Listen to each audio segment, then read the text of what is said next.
11 en adelante.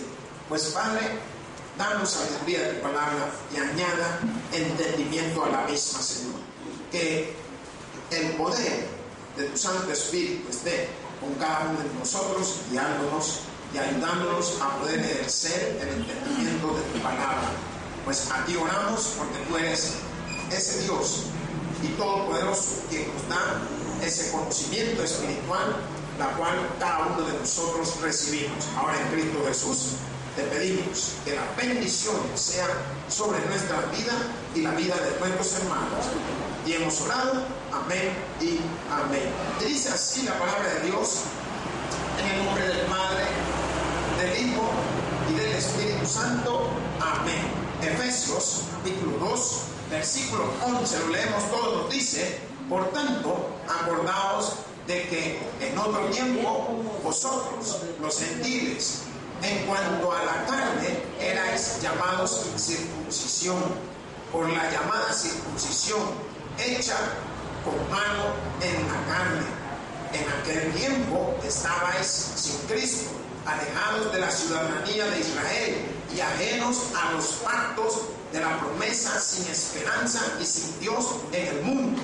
Pero ahora, en Cristo Jesús, vosotros que en otro tiempo estabais lejos, habéis sido hechos cercanos por la sangre de Cristo, porque Él es nuestra paz, que de ambos pueblos hizo uno, derribando la pared intermedia de separación, aboliendo en su carne las enemistades, la ley de los mandamientos expresados en ordenanzas, para crear en sí mismo de los dos uno solo y nuevo hombre, haciendo la paz mediante la cruz, reconciliando con Dios a ambos en un solo cuerpo, matando en ella las enemistades, y vino y anunció las buenas nuevas de paz a vosotros que estabais lejos y a los que estaban cerca, porque por medio de él los unos y los otros tenemos entrada por un mismo espíritu al Padre. Así que ya no sois extranjeros ni advenedizos, sino conciudadanos de los santos y miembros de la familia de Dios, edificados sobre el fundamento de los apóstoles y profetas, siendo la principal piedra del ángulo Jesucristo mismo, en quien todo el edificio, bien coordinado, va creciendo para ser un templo santo en el Señor, en quien vosotros también sois juntamente edificados para morada de Dios en el Espíritu. Pues te damos gracias, Padre.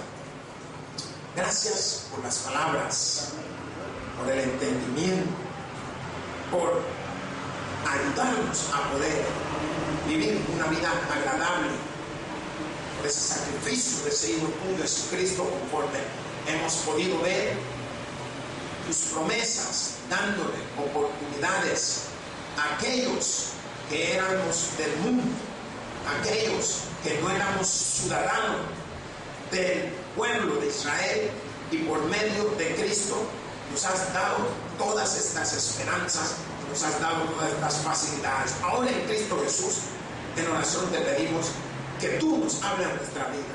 Gracias por tu palabra. Amén y amén. Pueden tomar sus asientos, hermanos. La palabra de Dios en el contexto del libro de Efesios, podemos ver cómo el apóstol hoy, en esta carta que mandaba a los de Efesios, para que ellos pudieran concentrarse, compenetrarse y pudieran entender que a pesar de lo que Dios había hecho, también había una oportunidad para cada uno de nosotros. A pesar de que el pueblo de Dios era uno, Dios también buscó una manera de cómo hacer de este otro pueblo, todos aquellos que no eran conciudadanos de Dios, del pueblo de Israel, todos aquellos la cual el Señor de alguna manera hoy, con la unificación de haber rajado ese velo, de haber quitado esa pared, de haber quitado esa división entre el pueblo y todos los gentiles, como se conocen normalmente, hoy vamos a poder ver cómo la palabra de Dios nos muestra, conforme se le ha titulado al sermón, unidad en Cristo. Diga, unidad en Cristo. ¿Qué significa esto? Esto significa que vamos a tener reconciliación por medio de la cruz. Vamos a tener ese momento de paz en Jesús. Vamos a tener ese momento de gozo, así como lo tuvo el pueblo de Israel. Ahora el Señor también ha mirado a cada uno de estos gentiles y ha abierto una oportunidad maravillosa. Pues la palabra yo la he dividido en dos contextos. Del versículo 11 al 13, los efesios son llamados a reflexión en su estado de paganismo. ¿Qué significa esto? Le están haciendo reconocer que ya no son los dioses, lo cual muchos de ellos buscaban en el tiempo de la antigüedad.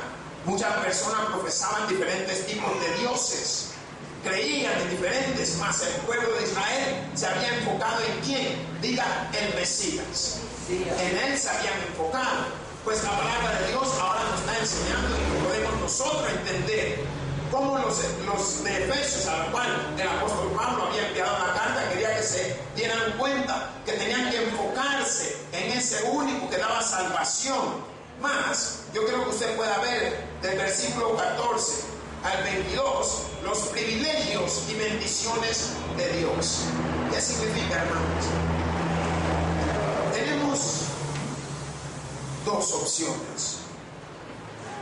Tenemos la opción de poder acercarnos a Jesús y recibir los privilegios y bendiciones, o seguir en el mundo como a nosotros nos gusta.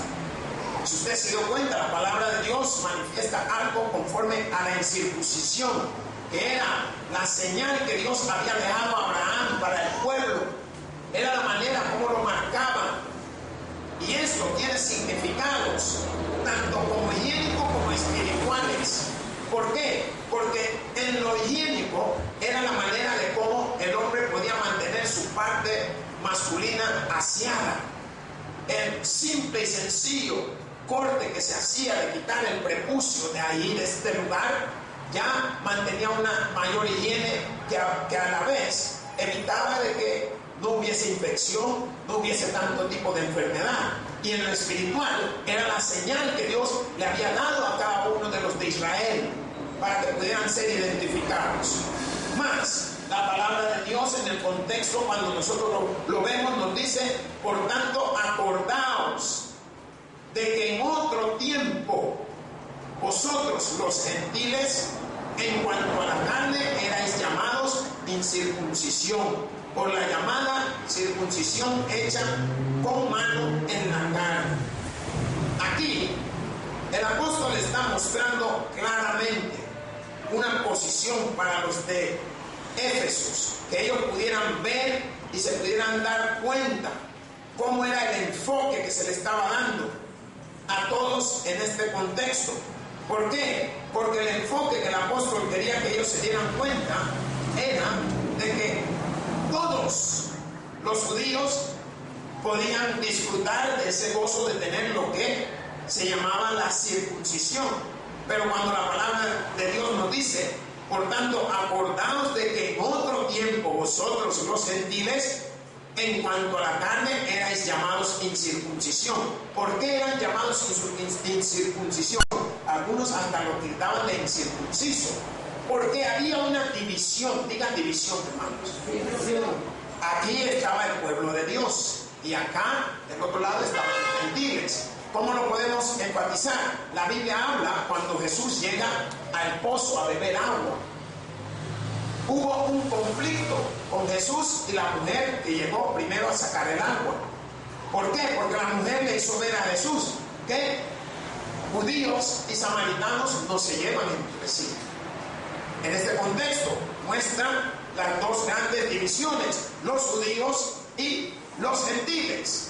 Los gentiles son todos aquellos que estamos fuera del contexto y el alcance de Dios. En ese entonces, todos los que eran gentiles en ese lugar no tenían esa esperanza, así como el pueblo de Dios tenía una esperanza. La esperanza para el pueblo de Dios, ¿quién era? El Mesías. Estaban enfocados en el Mesías, estaban enfocados en el Salvador, en el que le diera la liberación. Mas la palabra de Dios en su contexto, cuando nos dice que eran por la llamada circuncisión hecha con mano en la carne, era la muestra que se le hacía a todo judío a los 8 días del nacimiento. Ellos, entre esos 8 días, todos los varones, no eran niños, solo varones, eran cortados el prepucio. El prepucio es como una tela que sobra allí en la parte masculina del hombre. Esa tela se le daba un corte y se le ponía una cosa para evitar que se infectara en los primeros días de nacimiento del niño. Entonces, eso a la vez que ellos recibían eso, también recibían la señal de que eran judíos. A los judíos, ¿cómo lo identificaban? A los varones, solo con que se bajaran el pantalón y le veían, no, hombre, si este es judío. Ya sabían. ¿Por qué? La palabra dice que era hecha con mano en la carne. Era lo que cada cirujano en ese entonces sabía hasta dónde cortar.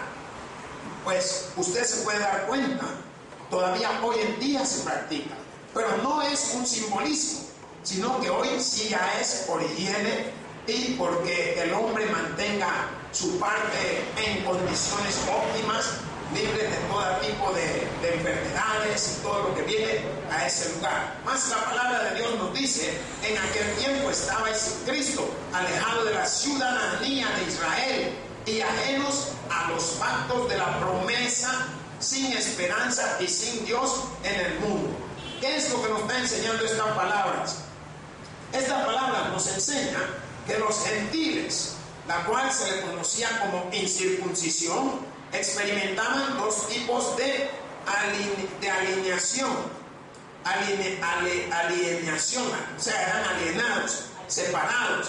Y la primera era una alienación social. Esto venía como resultado de la animosidad que había existido entre judíos y gentiles durante miles de años.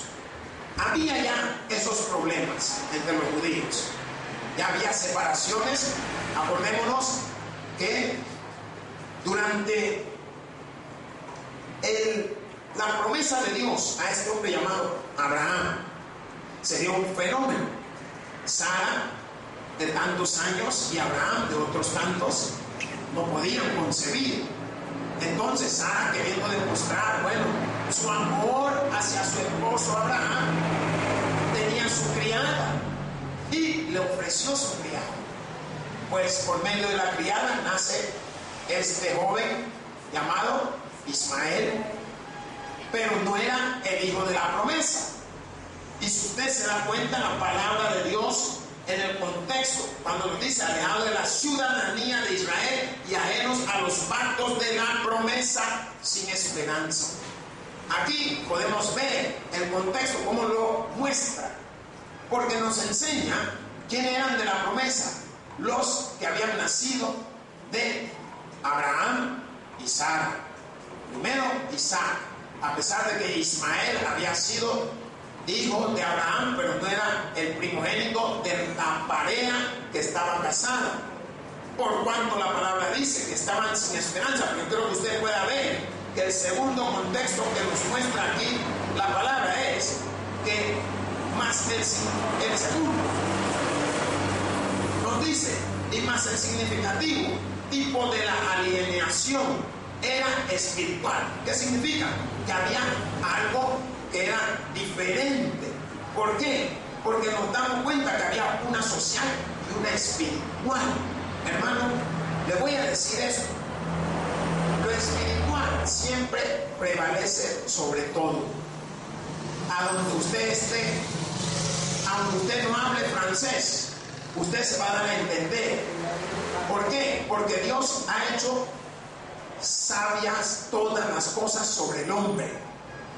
Y yo me he dado cuenta de que uno no tiene que hablar inglés para estar en Inglaterra. Pero si usted sabe que quiere comer pan y usted ve el pan, eso quiero, ¿Le entendieron?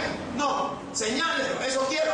Pues sí, Significa que la palabra de Dios muestra una veracidad cuando dice que Él entiende hasta con sonidos indecibles, que nosotros posiblemente no entendemos, pero podemos manifestarlo. Mas la palabra, en este contexto, cuando nos enseña este segundo ejemplo de cómo eran las manifestaciones, nos muestra claramente que a través de todo esto existían todavía 5 formas, hermanos. 5 formas las cuales estaban dando esa prueba de lo que alejaba de Dios a los gentiles. La primera era que los gentiles estaban sin Cristo, su Mesías Salvador y Libertador. ¿Qué significa? Que como usted no era de Cristo, no estaba esperando usted al mismo. El segundo punto que nos muestra es que estaban alejados de la ciudadanía de Israel. Y esto nos va a llevar para que podamos entender algo. Cuando viene Cristo, su muerte y resurrección representa una unidad para los gentiles y los judíos.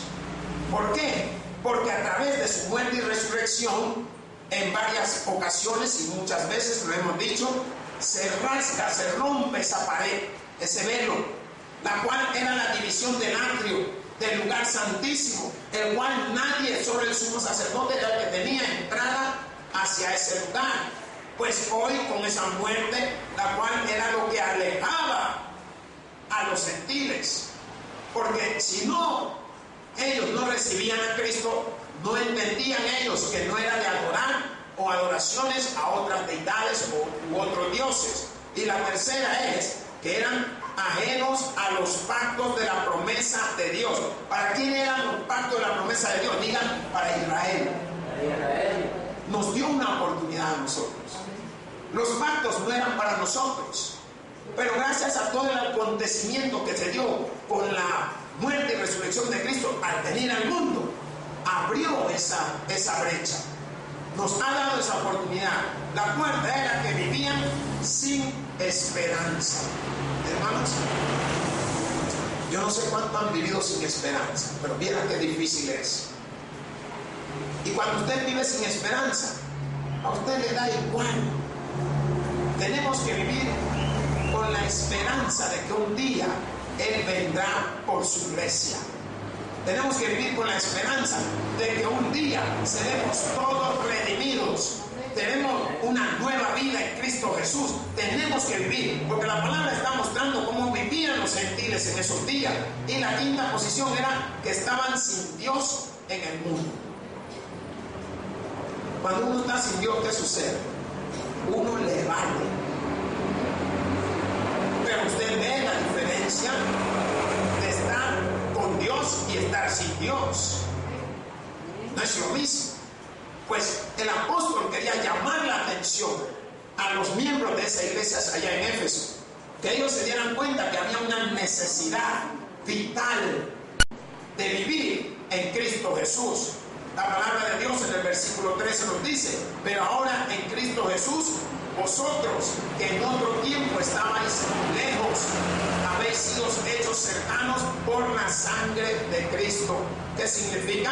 Que como en un tiempo estábamos apartados de los caminos de Dios, pero gracias a la misericordia de Dios, al haber enviado a su Hijo Jesucristo, nos ha dado una oportunidad de acercamiento al trono de la gracia de Dios. Y la palabra lo manifiesta con una claridad, porque dice: pero ahora en Cristo Jesús, vosotros que en otro tiempo estabais lejos. ¿Qué significa esto? Que hubo un momento que nos habíamos alejados. Y ahí usted puede ver claramente cómo la palabra lo está manifestando a todos y cada uno de estos gentiles que estaban separados por completo del Dios verdadero. ¿Por qué? Por estar adorando a otros dioses. Pero gracias a este hombre llamado Jesucristo, hoy hemos sido hechos cercanos. Cada persona que confía solo en Cristo para su salvación, sea judío o sea gentil, entran a una comunión espiritual e íntima con Dios. Aleluya. ¿Saben?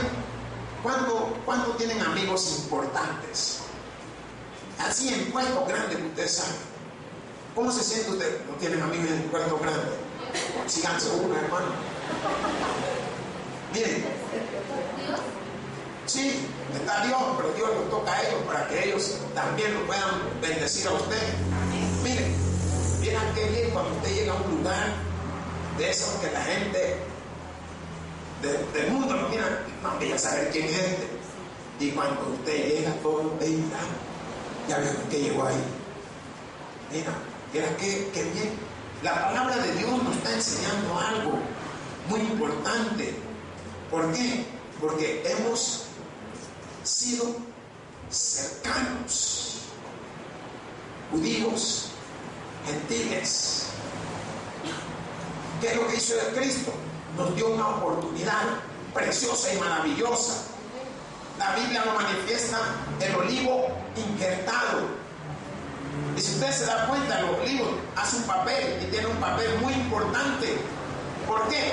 ¿Qué no se hace con el aceite? Y la palabra de Dios está dando ese énfasis. Mas nos dice en el versículo siguiente, el 14, porque en Él es nuestra paz, que de ambos pueblos hizo uno, derribando la pared intermedia de separación. ¿Qué significa esto? Que aquí nos está mostrando que en el original es una indicación energética de que Jesús es la única fuente de paz del creyente. No hay otra. Es la única fuente de paz del creyente. Hermanos, ¿no se ha dado cuenta cómo obra en nuestra vida el Espíritu Santo? No olvidemos, Padre, Hijo y Espíritu Santo. Y cuando nosotros confesamos y buscamos a Jesús, nos damos cuenta y experimentamos esa fuente de paz con nuestra vida, la tranquilidad. Y hoy que estoy leyendo esto me doy cuenta por qué Él pudo controlarse a estar tranquilo en cada momento que fue tentado para hacer algo. ¿Por qué? Porque en Él había paz. La palabra de Dios en el versículo 15 nos dice: aboliendo en su carne las enemistades, la ley de los mandamientos expresados en ordenanza, para crear en sí mismo de los dos uno solo y nuevo hombre, haciendo la paz. ¿Qué significa? Que había una controversia, había un montón de pleitos, pero con todos los acontecimientos de Jesús, hoy nosotros podemos ver que Cristo abolió las leyes por medio de su muerte. ¿Por qué? Nadie podía haber cumplido las leyes. ¿Cuáles eran las leyes? Digan, los 10 mandamientos. Pero no solo eran 10 mandamientos. Después los hombres crearon otros 613 más. ¿Qué significa? No la podían cumplir. Y si usted se da cuenta, nosotros somos especialistas, diga especialistas, en quebrar la ley. ¿Quién fue el primero que quebrantó la ley? Moisés. No él la quebró, pues. ¿Ya vieron? Entonces, nos cuesta a nosotros cumplirla. Nos damos cuenta de que en cosas tan sencillas, en nuestros hogares, en nuestro trabajo, en el colegio, a donde andemos, hay leyes y normas, no las seguimos. Una vez había una construcción ahí en el colegio y tenían cercado todo y hasta rótulo y pusieron cinta y cadena y todo, y la gente se metía por debajo todavía. ¿Sabe qué me dijo el ingeniero? Mire, la gente no entiende. Mire cuántos camiones andan pasando aquí. Pero para esto hay que poner el rótulo para ciegos, dice. ¿Por qué? Hay que poner el rótulo donde puedan tocarte, se den cuenta que no pueden pasar. Porque siempre quebramos las leyes. Pero la palabra de Dios, en su contexto, cuando lo manifiesta, nos está enseñando que la pared intermedia de separación Y esto es importante, hermano. ¿Por qué? Porque esto alude a un muro en el templo que dividía el atrio de los gentiles de las áreas que solo podían ocupar los judíos. Miren, esto cuando yo lo estuve leyendo me recordó algo. Me recordó hace unos años, por allá por los 30 y los 40, los 50, en los Estados Unidos, los negros tenían que subirse al bus y no podían sentarse en los asientos de adelante, tenían que irse hasta atrás.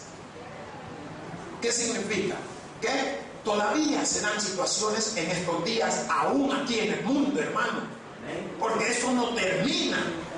Si la palabra de Dios nos está mostrando el sacrificio que vino a hacer Jesús para que esta pared intermedia que separaba a unos de otros, mostrando que, ¿qué mostraba esto? Diga, superioridad para unos, inferioridad para otros.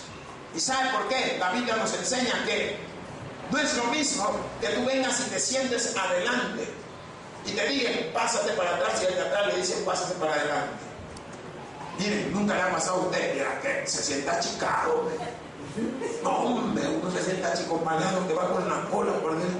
¿Y sabe qué hace uno? Se va. No te sientas allá.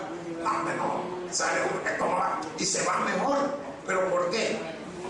Porque es una situación que siempre se ha dado en la vida del hombre. Y ahí podemos ver cómo esta pared dividía a estas genealogías, a estas generalidades, a estas personas. El versículo siguiente nos dice, mediante la cruz, reconciliar con Dios. ¿Ven, hermanos? O me salté el 15. Aboliendo en su carne las enemistades, la ley de los mandamientos expresados en ordenanzas, para crear en sí mismo de los dos uno solo y nuevo hombre, haciendo la paz. Aquí la palabra de Dios, cuando nos dice aboliendo en su carne las enemistades, nos quiere que nosotros podamos entender todo lo que se había hecho. Cristo había abolido, ¿qué cosa? Diga, las leyes, las fiestas y los sacrificios del Antiguo Testamento, por medio de su sacrificio en él. Más la palabra nos muestra a nosotros algo que esto trajo como tanto esto fue una distinción entre los judíos y entre los gentiles. Hermanos, miren, qué duro es cuando usted llega a un lugar. Vaya, ¿cuántos han estado en alguna fiesta de los ricos?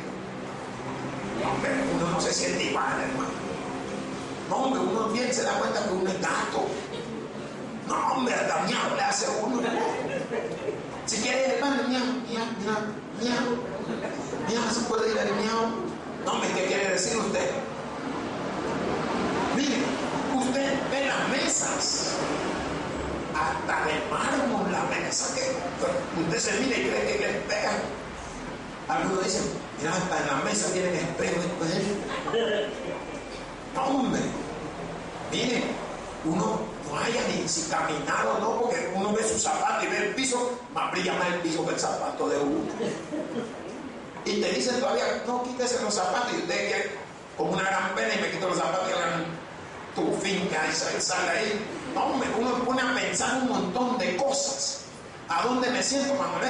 Ahí está el sillón, siéntese. Todo blanco, hermano. Y usted sus jeans que tiene más de 2 meses que no se lo ha quitado, que no lo ha ni lavado, dice, me siento aquí, va a caer el polvo ahí, caballito, se va a ver la huella donde me senté. Pero, ¿qué hizo Jesús? Diga, quitó todas esas penas.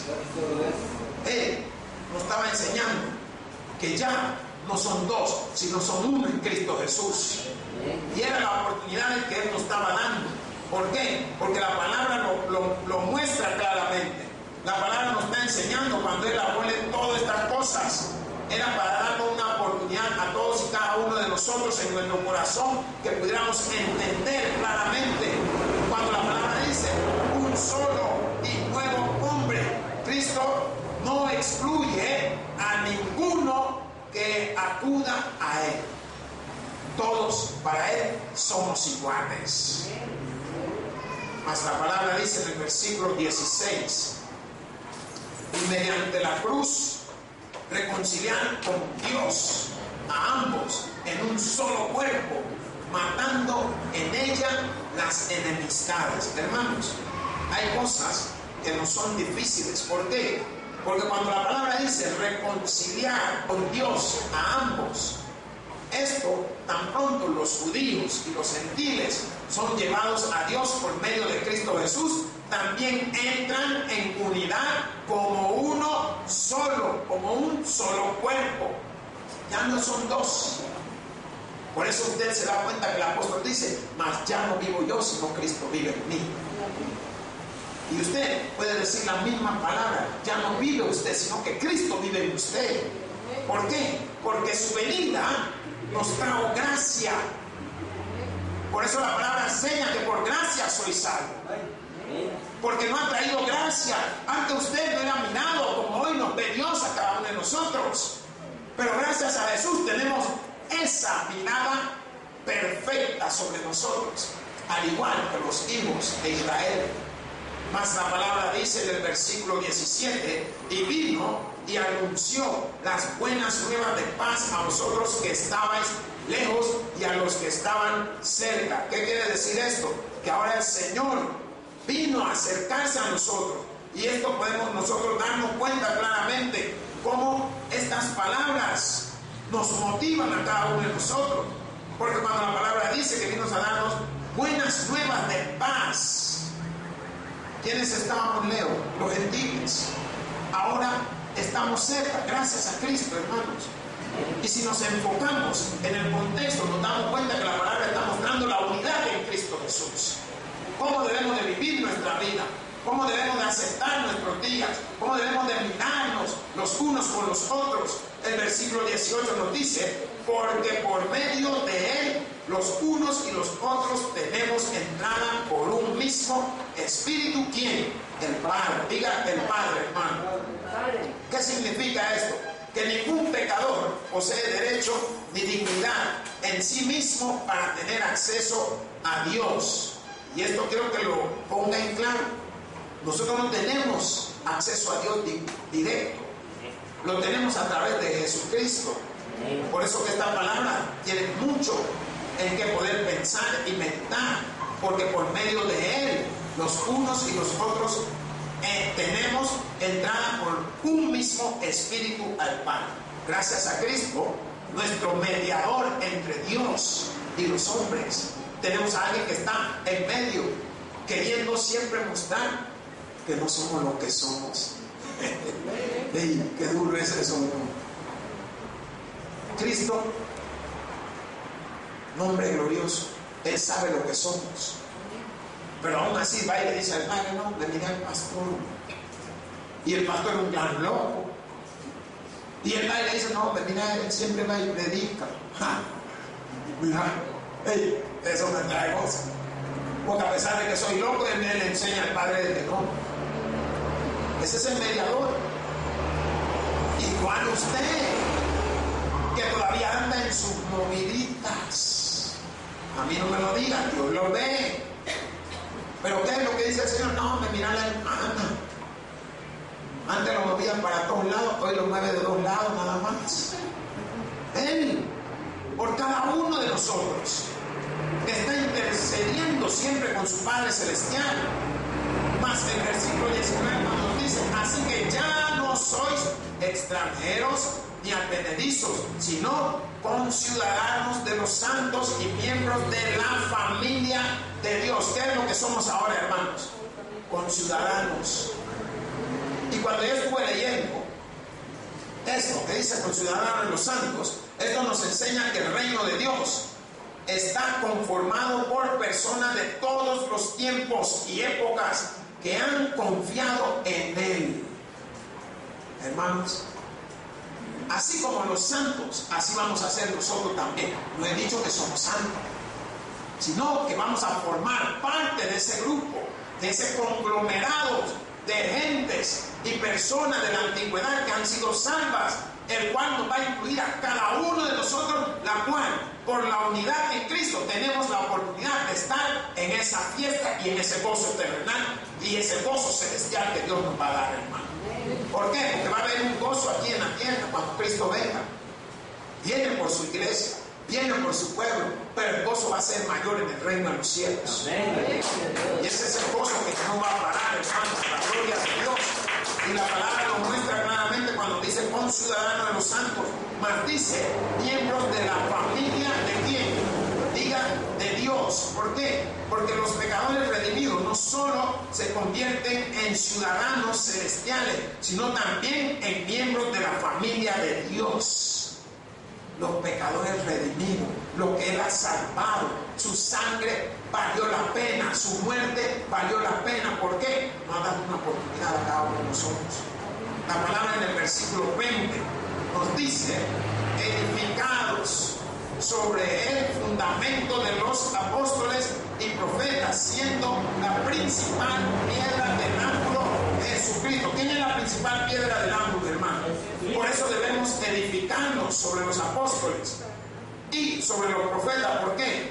Para una discusión que se da, nosotros podemos saber que estos hombres dotados, miren, ¿qué era lo que hacían los apóstoles y los profetas?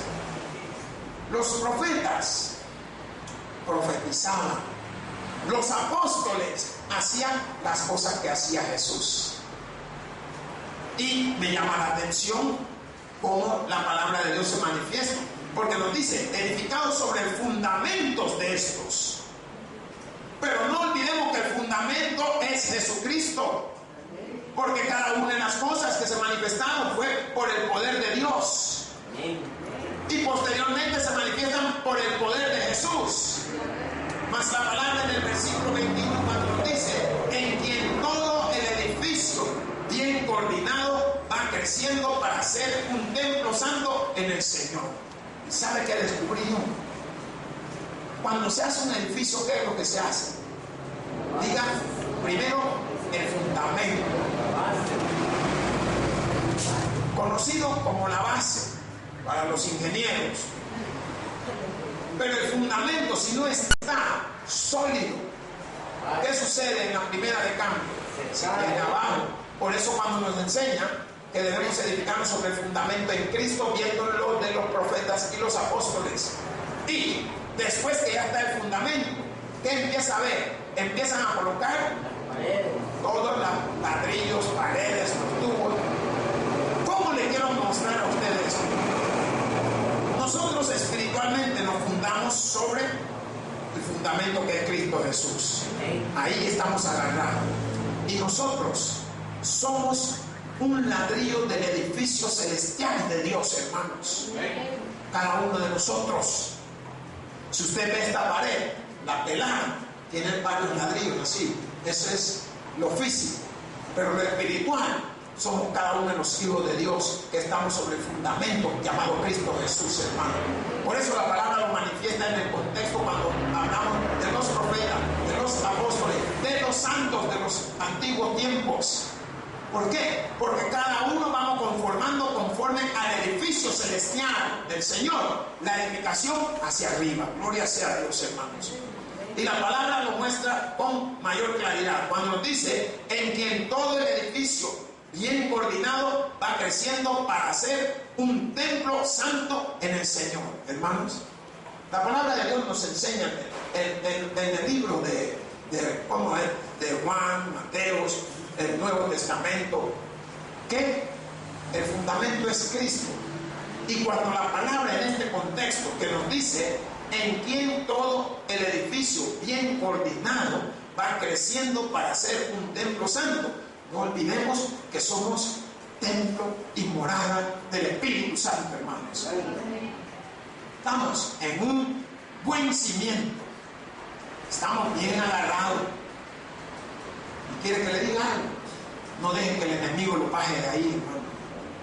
Usted ya es una piedra del templo angular de Dios.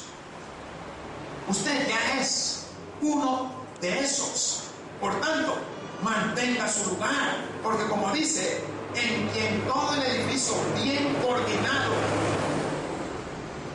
Dios no hace nada a media, hermano, lo hace completo. A mí se me vienen otras locuras a la cabeza, pero no la voy a decir porque dice de verdad que está loco. Perdón. Pero el Señor sabe lo que yo estoy pensando. ¿Se imagina cuánto es la torre más alta del mundo? ¿Ah? No, el edificio, si quieren, el edificio más alto del mundo, para que me puedan entender. No es el que está allá en las Torres Petronas. No sé si 600 metros hacia arriba. Antes las torres estas gemelas tenían 450 y 451 la otra. Pero lo que la palabra de Dios, yo creo que usted pueda ver, cuando la palabra está hablando de algo bien coordinado, todo el edificio está mostrando la edificación espiritual del Señor. ¿Qué significa? Que está todo bien coordinado, está todo sobre una base más que sólida, porque la base la sostiene el Rey de Reyes y Señor de Señores, y ese es Jesucristo. Por tanto, cuando la palabra se manifiesta en el contexto todo bien coordinado, podemos tomar un ejemplo básico de nuestro cuerpo. Cuando usted come, ¿a dónde? Agarra la cuchara o el tenedor y lleva la comida al ojo. ¿Verdad que no? ¿Por qué? Le tomó un tiempo. Así como el Señor le va tomando tiempo a cada gentil que va agarrando, lo va perfeccionando. Diga, ese soy yo. Nos va puliendo. Diga, me está quitando el polvo, todo lo malo que tenía. ¿Cuántos se han comido una manzana que ya está podrida de un lado? ¿Qué hace usted? Si tiene mucha hambre, se la come entera y voltea a ver. Pero si las cosas andan bien, usted le empieza a volar lo que no sirve. Eso es lo que hace el Señor. Más su palabra dice en el versículo 22: en quien vosotros también sois juntamente edificados para morada de Dios en el Espíritu. Y esto nos da una muestra clara que el término que se traduce morada connota una residencia permanente. Dios, el Espíritu Santo, esto se convierte en residente permanente de su santuario temporal, que es la iglesia, el cuerpo espiritual inmenso que está compuesto por todos los redimidos. Miren qué precioso, hermano.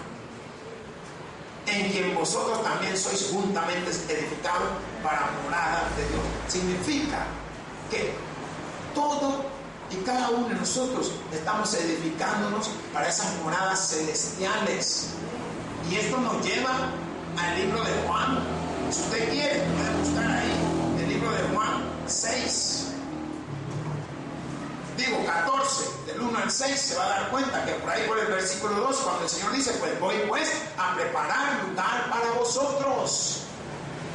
¿Qué significa? Que esta palabra se manifiesta en algo verdadero, algo que nos está enseñando. Juan 14, busque Juan 14, si ustedes lo leemos para que podamos entender mejor la palabra del Señor.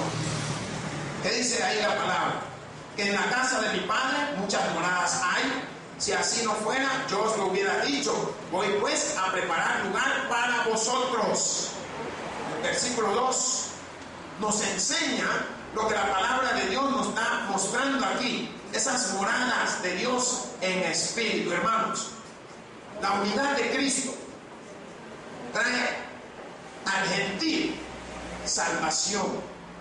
Trae al gentil perdón de pecado, remisión de pecado. Trae al gentil una morada celestial. Y también trae al judío todas y cada una de las cosas que nosotros hemos recibido. Y le voy a explicar de esta manera. No es lo mismo un padre al hijo que un padrastro al hijastro. ¿Ya lo está entendiendo? No es lo mismo. No es lo mismo Dios a Israel que Dios a los gentiles. ¿Qué significa? Que primero tenemos que transformarnos a entrar en el conglomerado de la adoración a Dios para poder pasar a ser hijos de Dios, para poder pasar a tener unidad en Cristo Jesús, para poder pasar a tener las bendiciones de Dios, para poder pasar a recibir la esperanza de que un día que moriremos, llegaremos al reino celestial de nuestro Padre Todopoderoso. Hermanos, el que tiene oídos para oír, gloria, por eso dice, gloria a Dios en la altura y paz a todos que se gozan de la Escritura. Pues te doy gracias, Señor Dios y buen Padre, por tu palabra y gracias por la bendición de la misma. En ti hemos orado. Amén. El predicador ha terminado su mensaje. Quisiera tener la seguridad que al morir irá al cielo. Invóquele de esta manera: Señor Jesús, te recibo hoy como mi único y suficiente Salvador personal. Creo que eres Dios, que moriste en la cruz por mis pecados y que resucitaste al tercer día. Me arrepiento, soy pecador. Perdóname, Señor. Gracias doy al Padre por enviar al Hijo a morir en mi lugar. Gracias, Jesús, por salvar mi alma hoy. En Cristo Jesús, mi Salvador. Amén. Ahora ha nacido de nuevo a la familia de Dios. Le invitamos a que se congregue con nosotros. El Tabernáculo Bíblico Bautista, Amigos de Israel.